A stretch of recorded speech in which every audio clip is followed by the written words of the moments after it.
al hombre de su papel como sujeto de la historia. Y con ello, negamos frontalmente todos los valores de las luces, la solidaridad, los derechos del hombre, la autodeterminación, el gobierno, por delegación revocable, etc. Hoy nos encontramos ante estas dos opciones.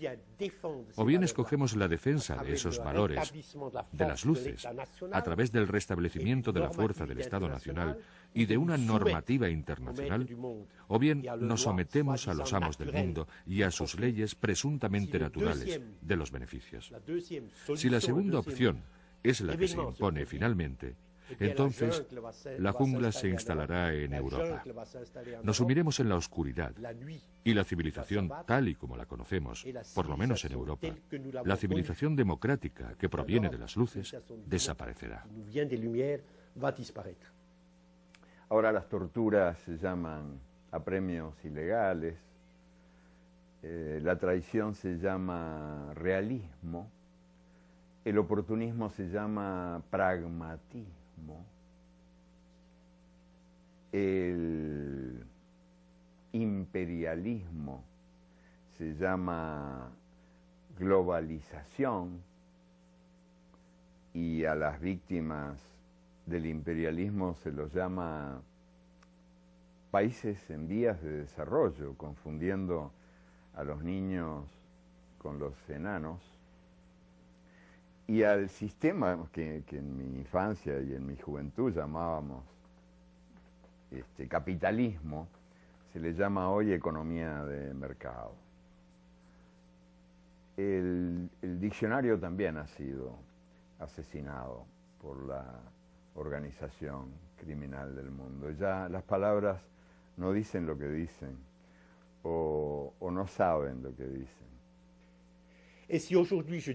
Si hoy digo que hace falta una rebelión, una revolución, un derrocamiento, un cambio total de este orden mortífero y absurdo del mundo, simplemente estoy siendo fiel a la tradición más íntima, más sagrada de nuestra civilización occidental, europea, americana.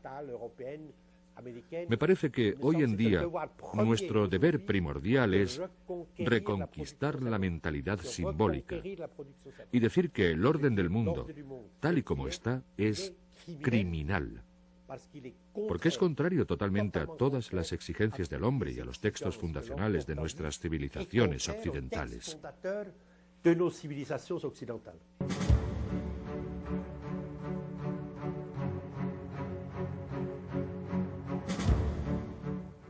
Bin Laden es el demonio profesional más exitoso y el que mejor cumple sus funciones, pero no es el único. Siempre hay algún satán a mano para decirnos la humanidad corre peligro, este es el último día del mundo. Y muchísima gente se hace eco de esas voces del miedo que imponen una dictadura invisible y paralizante que es enemiga de la dignidad humana, porque los que estamos, todos estamos enjaulados por el miedo, ya no somos libres. Y los que no somos libres, no podemos ser dignos.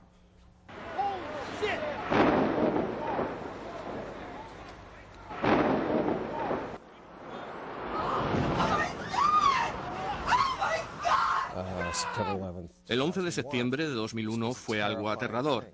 El terror, el miedo, son herramientas importantes para aquellos que quieren reducir las libertades civiles. Y fue utilizada de modo muy oportunista por el gobierno de Bush, por su fiscal general y por su secretario de Defensa como forma de atemorizar a las gentes y decirles, ahora es el momento de retroceder en esos derechos que habíais asumido durante tanto tiempo. El presidente tiene asesores que le escriben memorándums donde dicen, la tortura está bien porque estamos en una guerra diferente. A todas esas personas desaparecidas, a la gente que está en agujeros negros, nosotros les llamamos presos fantasmas. Probablemente algunos serán torturados, algunos serán asesinados, y eso es algo que la gente da por sentado, lo dan por válido, porque esta gente son terroristas, son árabes, son musulmanes, son otros, no son nosotros, como algunos norteamericanos podrían decir.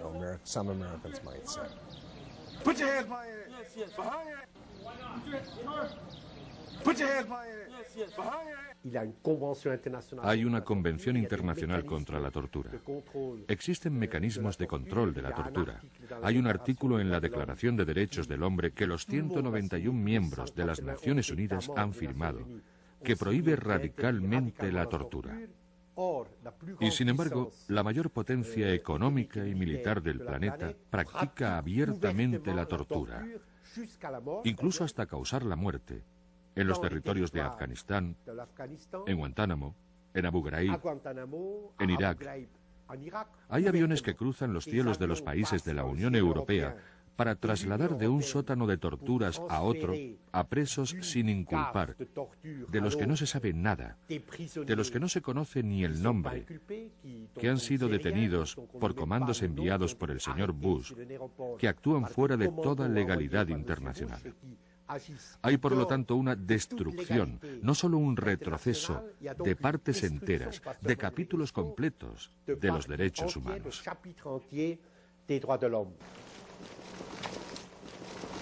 No tenemos ningún indicio de que ha habido ejecuciones extrajudiciales, pero es que no hay información. Entonces no tenemos indicios, pero no es posible saber en ese momento. Human Rights Watch cree que se puede hablar de desaparecidos, porque hay personas, por ejemplo, que han sido detenidos durante más de 3 años y no hay ninguna información sobre su estado de salud, sobre el lugar de detención. ¿Cómo es posible que se haya llegado a eso?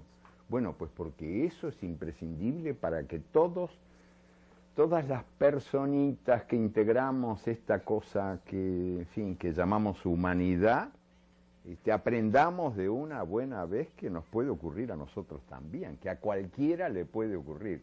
Terminar rapado con un uniforme a rayas, humillado cotidianamente, meado por los perros en un lugar como Guantánamo. A cualquiera le puede pasar. Es lo mismo que lo de la tortura. Si la tortura torturara solamente a los culpables, no sería eficaz.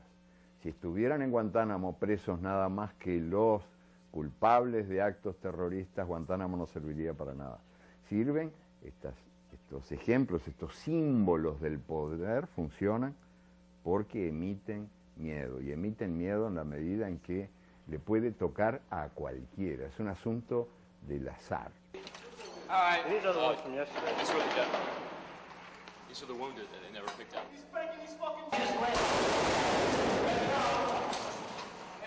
Lo que sucede es que son auténticos crímenes de guerra, si no incluso pueden llegar a ostentar la categoría de crimen de lesa humanidad. Y ahí está la normativa internacional, está clarísimo, y el poder sobre el sometido es absoluto, y por tanto algún día eso tendrá que investigarse seriamente y sancionarse. No sé si alguna vez lo harán los tribunales militares norteamericanos o civiles o alguna instancia internacional, pero tendrá que hacerse.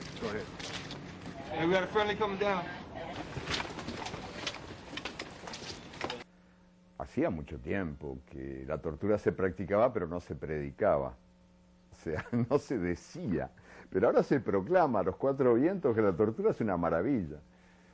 Y además se lo dice a partir del supuesto falso de que el torturado dice la verdad. Y no es verdad que el torturado diga la verdad. El torturado canta mejor que Gardel, dice cualquier cosa. Todo torturado se convierte en novelista en el acto y en un gran novelista. No se tortura para obtener información, eso es falso. Se tortura para sembrar el miedo. Y en eso sí que hay que reconocer que la tortura es eficaz. Y por eso es que ahora la tortura es objeto de publicidad incesante. Porque la máquina del miedo, la máquina de sembrar el miedo, utiliza la tortura para prevenir el delito de la dignidad.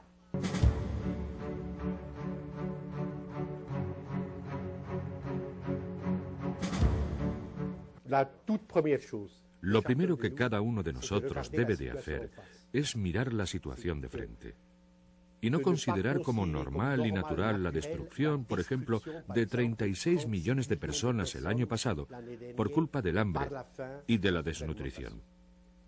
No hay que aceptar lo que los amos del mundo dicen.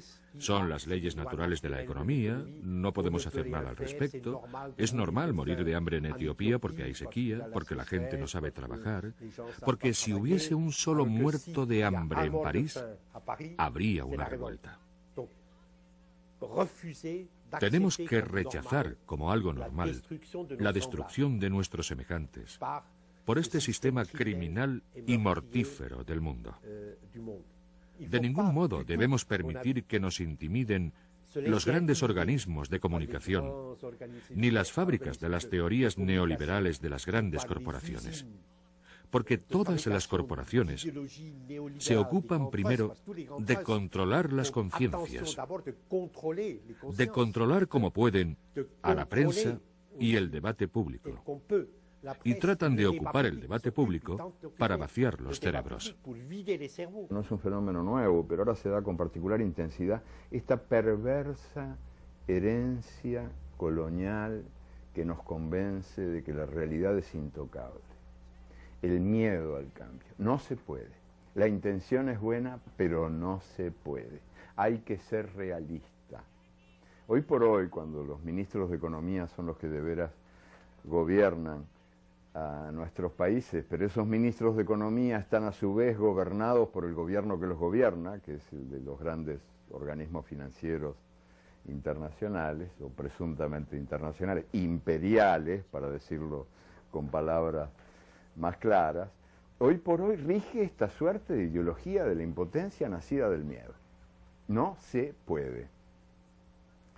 Y yo pienso que ese miedo al cambio es un miedo muy, pero muy dañino, y que es uno de los miedos más poderosos, más importantes en esta suerte de maquinaria mundial del crimen, porque es un miedo que mata la esperanza.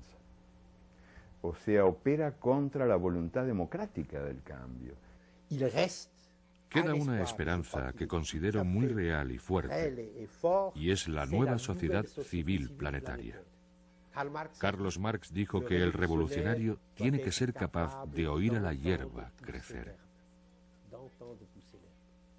En la decadencia del Estado Nacional, de los partidos políticos, de los sindicatos, ante el crecimiento de la impotencia de estas organizaciones, que por otro lado son totalmente respetables, está el imperativo moral que se encuentra dentro de cada uno de nosotros y que hace que en la situación en la que estamos, frente a ese capitalismo asesino, en un mundo asesino, en el sur y en el norte, las personas se unan. A sus 95 años, Ernesto Sábato ya no hace declaraciones.